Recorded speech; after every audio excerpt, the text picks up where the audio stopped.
Bonjour et bienvenue sur les plateaux d'Intellian TV sur le salon Solutions Libre et Open Source 2013. Je reçois Pascal Aubry, TechLib, bonjour. Bonjour. Avec lui Adeline Grange d'Avencall. Bonjour. Et Pierre Baudraco de Bluemind. Bonjour. Voilà, donc on va parler avec ces trois personnes de communication unifiée et voir comment aujourd'hui, où en est l'open source sur ce thème-là. Alors peut-être commencer par essayer de définir ce qu'on appelle communication unifiée. L'objectif, c'est quoi? C'est d'avoir un seul outil pour gérer tous ces médias, tous les supports de communication. Pascal, comment on peut définir ça aujourd'hui? C'est vrai que l'époque où on avait le téléphone d'un côté qui était de la téléphonie analogique, qui n'était pas géré par le service informatique d'ailleurs, les mails d'un autre côté qui faisaient absolument que des mails, c'est-à-dire que ça ne faisait pas de gestion de contact sophistiquée, ça ne faisait pas de calendrier. Et la messagerie instantanée dans les sociétés, ça n'existait pas. Et là où ça existait, c'était vu comme quelque chose de bizarre. Hein. On n'est pas là pour chatter. Donc c'est vrai que tout ça a beaucoup évolué. Maintenant, c'est quelque chose de tout à fait attendu chez les clients, d'avoir un outil global qui permette de gérer cette communication, de savoir quand les gens sont disponibles. Donc les fonctionnalités FreeBuzzy, etc. Et que ça soit synchronisé avec la téléphonie, etc. C'est vraiment quelque chose qui est attendu. Donc la demande a évolué à ce niveau-là. Très bien.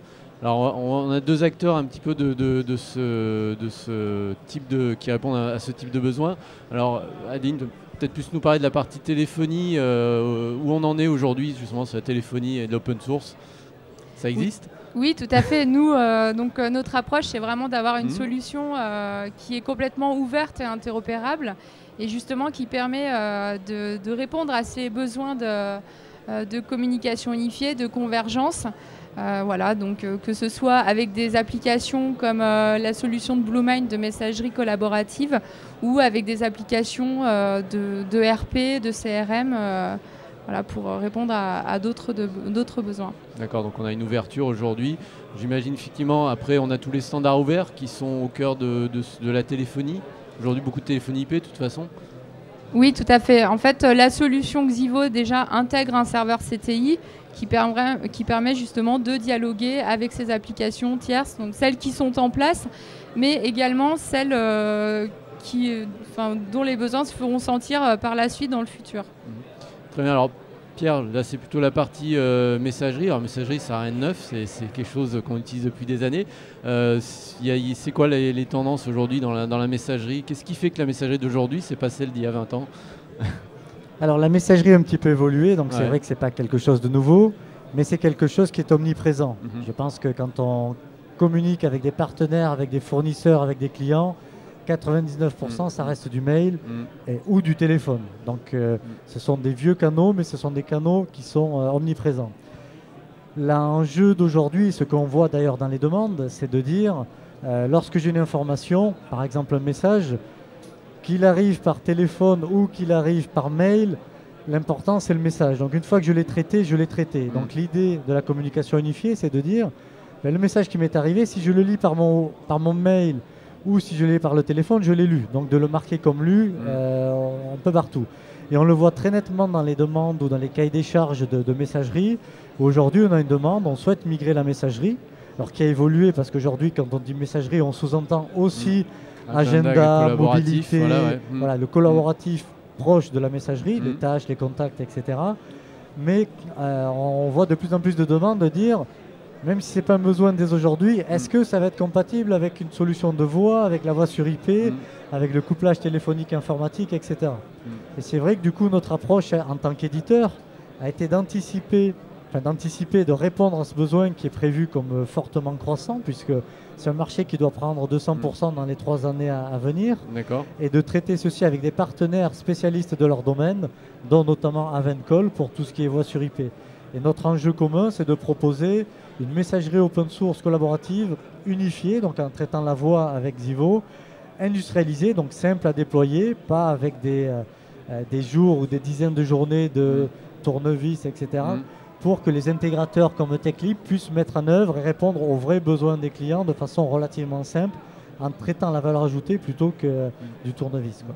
Quand on parle de communication unifiée, bon, on a parlé il y a la téléphonie, le message, etc. Il y a les ERP, enfin il y a l'informatique de gestion aussi. Couplage avec ce type d'outils aujourd'hui, ça se fait? Coupler un ERP avec sa messagerie?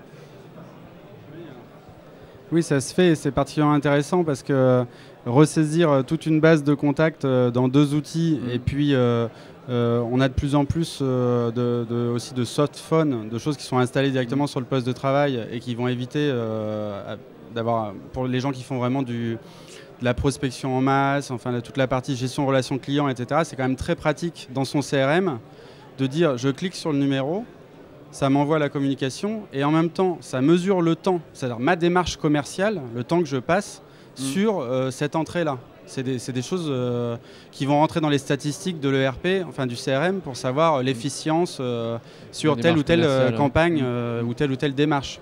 Service qualité, enregistrement, réenvoyer les données audio en mail pour que ça soit traité par d'autres personnes derrière en analyse. On peut tout imaginer, c'est des besoins qui sont vraiment omniprésents aujourd'hui.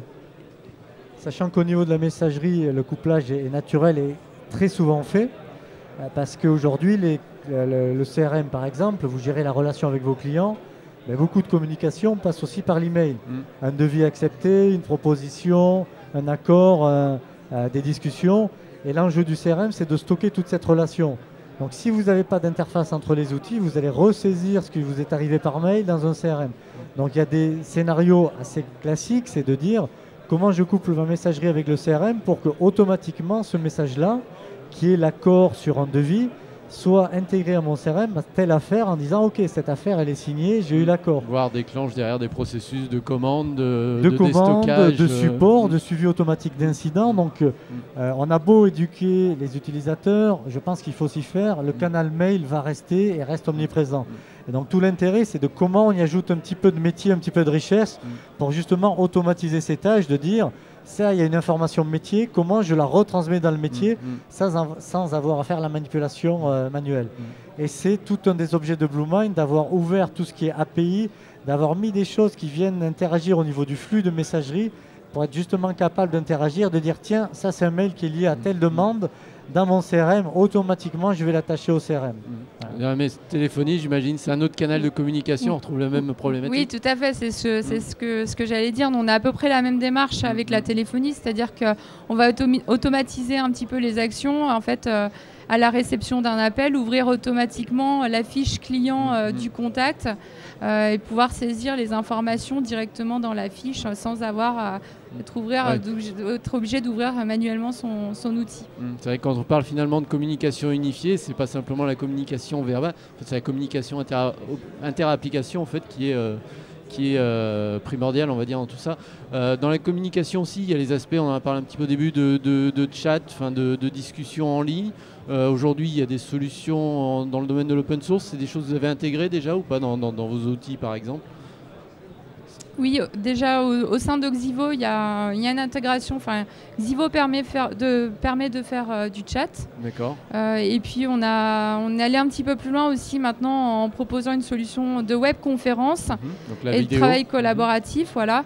Donc qui offre différents modes de communication, du coup, la partie vidéo, mais également la partie chat.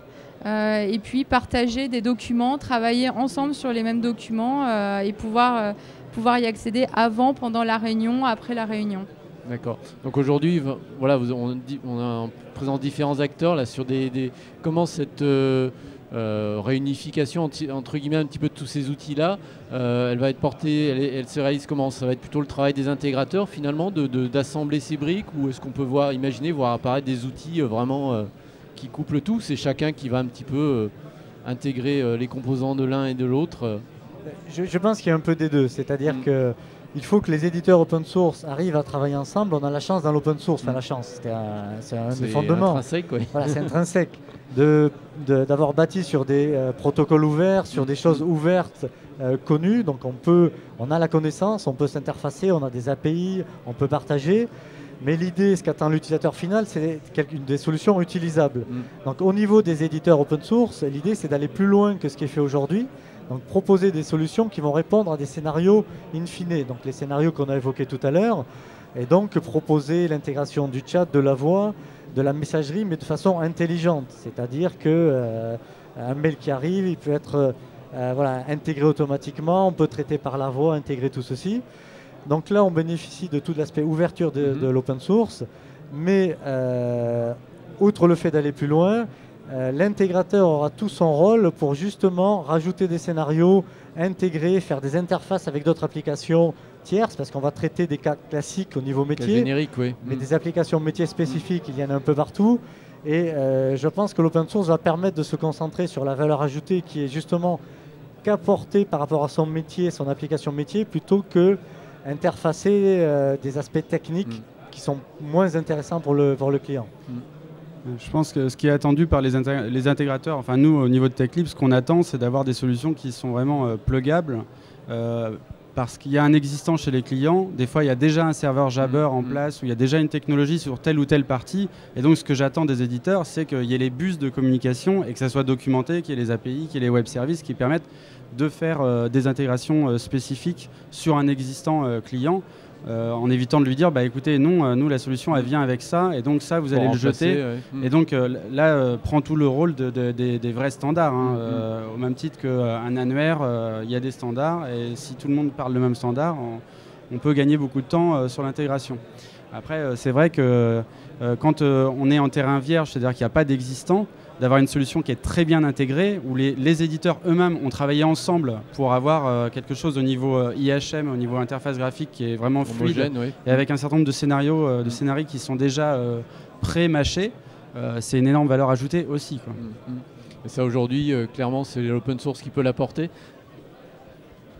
Je pense, parce que les solutions propriétaires jouent un peu dans leur terrain, c'est-à-dire qu'ils essayent d'intégrer le maximum, comme Microsoft par exemple. Donc, la solution globale peut être intéressante, mais ça veut dire qu'il faut prendre toutes les briques et accepter tout le paradigme de Microsoft. L'intérêt de l'open source, c'est qu'on va pouvoir construire par étapes en choisissant certaines briques. Et puis, si on souhaite plus d'intégration, s'appuyer aussi sur des éditeurs, parce qu'il y a le choix que feront les intégrateurs de dire on veut ça, pas ça, ça on va plutôt s'intégrer avec un existant. Il y a aussi des scénarios comme si j'ai un annuaire, si j'ai des groupes dans l'annuaire, d'automatiquement, un simple clic, pouvoir engager une conversation avec tout le groupe parce que l'outil l'a prévu, ou une conférence téléphonique, etc. C'est une vraie valeur ajoutée pour lequel l'intégrateur, lui, n'aura pas forcément de valeur parce que le client pense que c'est par défaut, c'est implicite. Et donc de se concentrer pour l'intégrateur plus sur des scénarios métiers. Et je pense que c'est là où l'open source va permettre de se concentrer sur des scénarios vraiment métiers par rapport au client et donc une vraie valeur ajoutée. Très bien. Ouais. Je voulais juste rajouter, on a parlé du traitement de certains flux et je pense notamment au stockage des emails ou de certaines pièces jointes des emails, mais aussi des messages vocaux qui peuvent aller derrière par une chaîne de business process management vers même une GED et vers une indexation globale des documents. C'est des choses qu'on peut faire aujourd'hui. Nous, on défend une solution de gestion électronique de documents qui s'appuie aussi sur une partie de BPM qui est Bonitasoft et qui est vraiment très intéressante pour unifier toute la data au sein d'un repository structuré et où on peut faire des recherches.